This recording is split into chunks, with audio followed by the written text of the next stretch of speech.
아니면 그 부동산을 처분해서 대금으로 어떻게 활용을 한다거나 이럴 경우에 서로 이제 의견이 맞으면 별 문제가 없는데 의견이 안 맞을 수가 있잖아요. 이럴 경우에 어떻게 하느냐. 예. 그걸 이제 법적으로 어떻게 해결하느냐.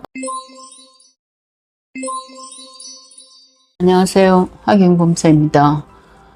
오늘은 그 공유물에 대해서 말씀을 좀 드릴까 해요. 지금 뭐 상속이라든지 아니면 뭐 지분만을 경매로 취득을 할 수가 있는데요. 이럴 경우에 부동산을 여러 사람이 공유를 하고 있다 그러죠. 부동산은 뭐 건물일 수도 있고 아니면 토지 한 필지일 수도 있고 뭐 그렇게 볼 수가 있는데요. 이 공유하고 있는 부동산을 뭐 활용을 하거나 아니면 처분하고자 할 때 서로 의견이 맞으면은 뭐 크게 문제가 없겠죠. 그 부동산에 뭐 건물을 지어서 뭐 활용을 한다거나 아니면 그 부동산을 처분해서 대금으로 어떻게 활용을 한다거나 이럴 경우에 서로 이제 의견이 맞으면 별 문제가 없는데 의견이 안 맞을 수가 있잖아요. 이럴 경우에 어떻게 하느냐. 예. 그걸 이제 법적으로 어떻게 해결하느냐, 그 문제에 대해서 말씀을 좀 드릴까 해요. 일단은 공유물을 분할한 방법은 뭐 한 3가지 정도로 볼 수가 있겠죠. 각자 어느 부분에 대해서는 뭐 그 공유자가 각자 자기가 원하는 부분을 갖게 되는 뭐 그런 방법이 있을 수가 있고요. 또 하나는 뭐 한 사람한테 아니면 뭐 여러 사람한테 대금을 주고 그 부동산을 넘기는 방법이 있겠죠.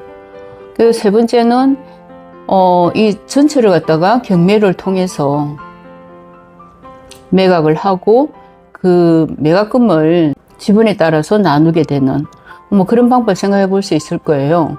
대개 우리가 공유물 분할에 대해서 합의가 안 이루어질 때 그 중에 한 명이나 여러 명이 공유물 분할 소송을 할 수가 있어요. 공유물을 뭐 분할을 해달라. 물론 뭐 그럴 경우에는 이렇게 뭐 현물 분할이라 그래서 어느 어떤 부분을 나한테 달라 뭐 이런 부분이 잘 되지는 않겠죠. 대개는 공유자의 지분을 다른 공유자가 취득을 하게 되거나 아니면 경매를 통해서 이걸 매각을 해서 그 대금을 지분에 따라서 나누라는 그런 판결이 많이 내려질 거예요. 그러면 그 판결문을 가지고 그 다음에 집행법원에 경매 신청을 하는 거죠. 이게 형식적 경매라고 그러는데요. 이 경매를 통해서 매각 대금이 매각이 되고 그 다음에 배당기일에 그 매각 대금을 지분에 따라서 나누는 거. 뭐 이렇게 그 공유물 분할은 공유물에 대해서는 법적으로 이렇게 분할을 하실 수가 있을 거예요.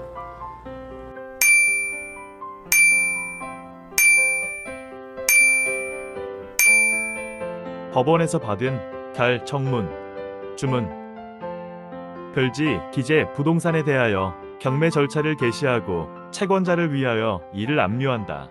이유 공유물 분할 사건의 집행력 있는 판결 정본에 의한 신청은 위판결 주문에 기재된 신청인과 해당 비율에 의한 경매 분할을 위하여 이유 있으므로 주문과 같이 결정한다.